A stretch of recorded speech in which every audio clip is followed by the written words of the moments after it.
বাংলাদেশের মধ্যেই সীমাবদ্ধ থাকবে না, বাংলাদেশ ছাড়িয়ে বিশ্বঙ্গনেও আমাদের সিনেমা খুব সহসা আরও ভালো জায়গা করে নেবে। আমাদের সিনেমা যে এখন জায়গা করে নেয়নি তা কিন্তু নয়, আরও ভালো জায়গা করে নেবে, সেটি আমার প্রত্যাশা। বাংলাদেশের মাননীয় প্রধানমন্ত্রী, তিনি একজন সংস্কৃতিমনা মানুষ।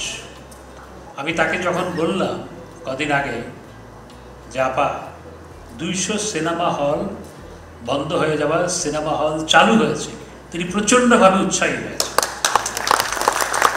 আমাকে বলেছেন সবাইকে বলো আরও সিনেমা হল নির্মাণ যেন করে। আমি ব্যবসায়ীদের বলি সিনেমা হল নির্মাণ করার জন্য। এখানে মুজাফর বাবু সাহেব আছে, তাকেও বলেছি আমি সিনেমা হল বানানোর জন্য।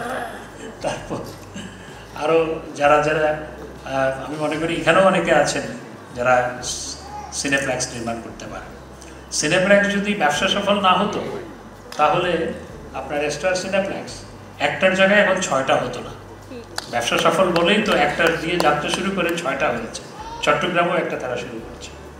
তো সিনেপ্লেক্স ব্যবসা সফল।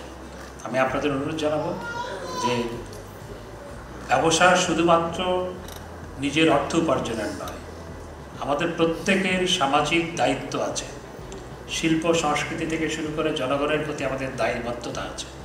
সুতরাং সিনেপ্লেক্স নির্মাণ করলে নিজের জন্যও ব্যবসা হয়, সামাজিক দায়বদ্ধতাও পূরণ করা হয়। সেজন্য আমি আপনাদেরকে অনুরোধ জানাই।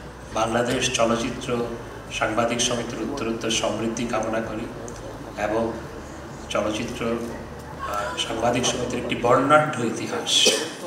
এই সমিতি এই দেশের চলচ্চিত্রের সমৃদ্ধি অর্জনের ক্ষেত্রে বিরাট ভূমিকা পালন করেছে।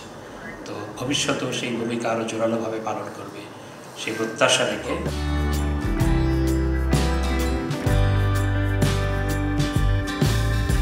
সংবাদ, ফিচার ও অনুষ্ঠানের জন্য ভিজিট করুন সংবাদ প্রকাশের ওয়েবসাইট এবং যুক্ত থাকুন ফেসবুক পেজ ও ইউটিউব চ্যানেলের সঙ্গে।